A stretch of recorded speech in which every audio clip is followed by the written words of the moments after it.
All right, guys, we are ticking on through our to-do list in Google Classroom. And the next item, remember our to-do list, we get here from the pancake and click to-do list. The next item we see is a welcome assignment. And it says, today we will review math. Click the Google slide to begin your work. All right. So here it is. Now, this is unique because your teachers have the option to create something for you and give every student a copier. It's like going to the copy machine and pressing, 30 copies, but every student has their own digital copy and they can provide that for you right here. So you've already got your Google slide. They've already provided it for you here. You don't have to add or create anything. And so it says, click the Google slide to begin your work. That's pretty easy. So I'm going to click this Google slide and it's going to open up my assignment. Now, this assignment is like a primary math assignment, but really I want you guys to watch and understand how to use the tools within Google Slides, because Google Slides is a very popular Google tool and I'm sure you're going to see a lot of it. So as a student, when you're working in a Google slide, you can kind of think of it like a workbook. You're going page by page and you literally just look at what you're being asked to do. So this says click to play. So I would listen to this video and I would count by fives. And because I listened to that video and counted by fives, now my teacher wants to know, can I count by fives? And it says type the number. So maybe you click here and you're like, well, what in the world? This is crazy. It's going to type everywhere.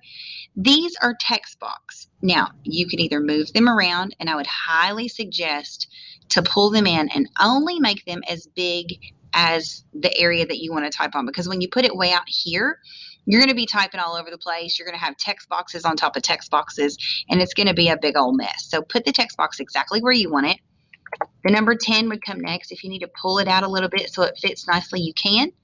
And now we're ready to go to this popsicle, and maybe we need another text box. So looking up here at our tools, the T for text box is how you're going to type. So you can just get that T, draw out a text box. What number comes next? 25 it is. Again, if you need to pull that out a little fatter so it fits, that's fine. And you would just simply do the same thing. T for text box, type in your answer here, and then just move on with your day. So that is how to use text box to type your answer in Google Slides. Okay.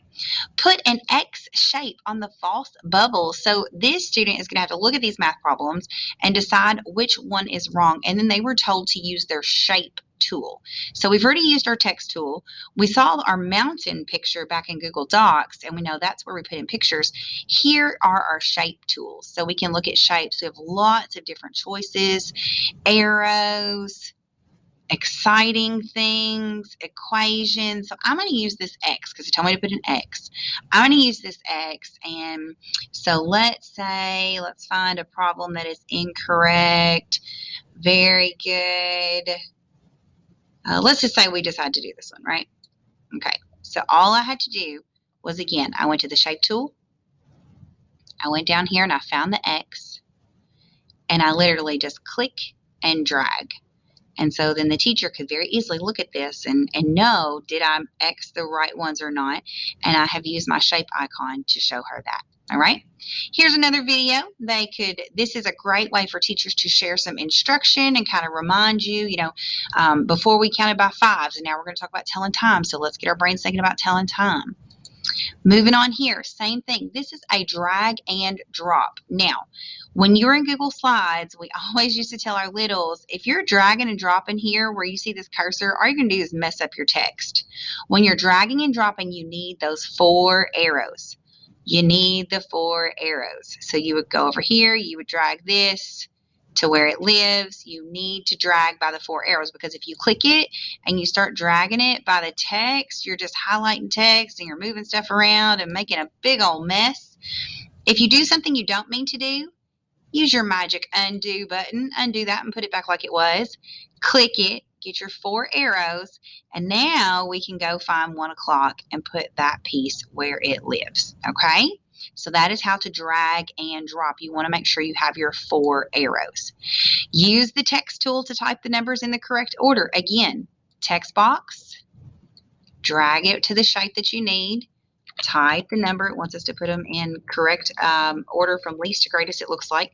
So again, you would just repeat that process. Text box, type the next number, okay? Moving on. Another video, you simply hit play. These play right in your browser. Again, using our text box to fill in the numbers, we have done that. Another video, and again the same, using your text box to fill in those pages.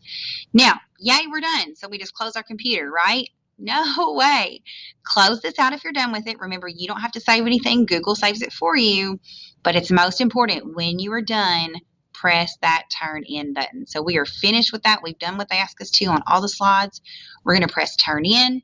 It says, are you sure? Because your teacher's going to grade it. You say, absolutely, I'm sure. And then you will see that that has disappeared from your to-do list as well, and you are moving right along. That was Google Slides.